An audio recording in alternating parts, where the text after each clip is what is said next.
How do you manage the groups that you're members of in LinkedIn? That's today's question, and you'll find me here online at krishnaday.com and also over on facebook.com/KrishnaDay.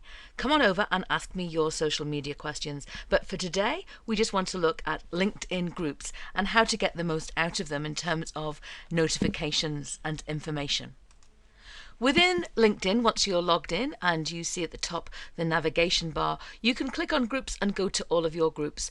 Here I'm a member of one of the groups for the Institute of Management Consultants and Advisors here in Ireland. You can see a little lock sign at the top. That means that it's a private group. People have to be a member of the IMCA to be a member of this particular LinkedIn group, and also that lock means that the content that's shared is actually held within the group. It's not going to be indexed in search results.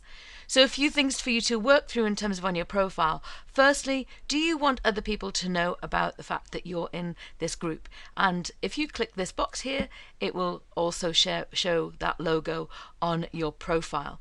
That profile could also be seen in Google search results if you set your LinkedIn profile to actually show groups that you're members of in your public settings.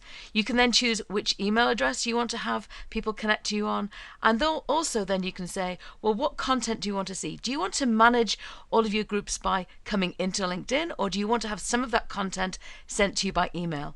So for example, do you want an email for every new discussion? Do you want an email of a summary of the activity of the group? That's one of the things that I certainly like to see, because I'm not necessarily going to be in LinkedIn every single day, and therefore a summary digest is very helpful. Do you want to see announcements? And that's really from the group manager. So are you going to enable the group manager to be in contact with you, for example, on a weekly basis? They won't send you a message more than once a week. And do you want to allow people to send you messages? This is fantastic in terms of as a tip, because if you are not using the paid for tool of LinkedIn, then you have restrictions in terms of how people can connect to you.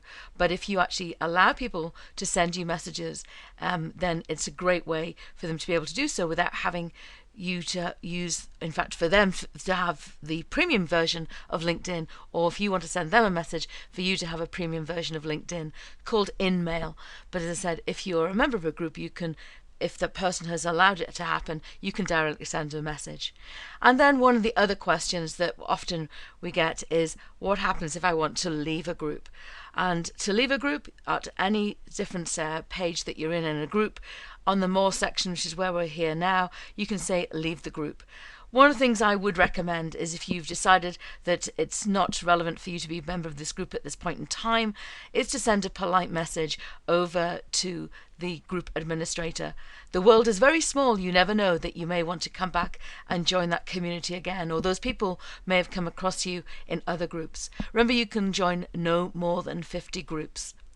Hope that helps for today in terms of a quick tip about getting the best out of your LinkedIn groups and notifications.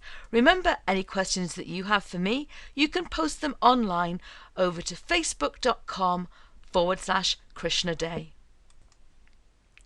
Come on into the group here, click the like button, and you'll be able to access a number of free audio tutorials.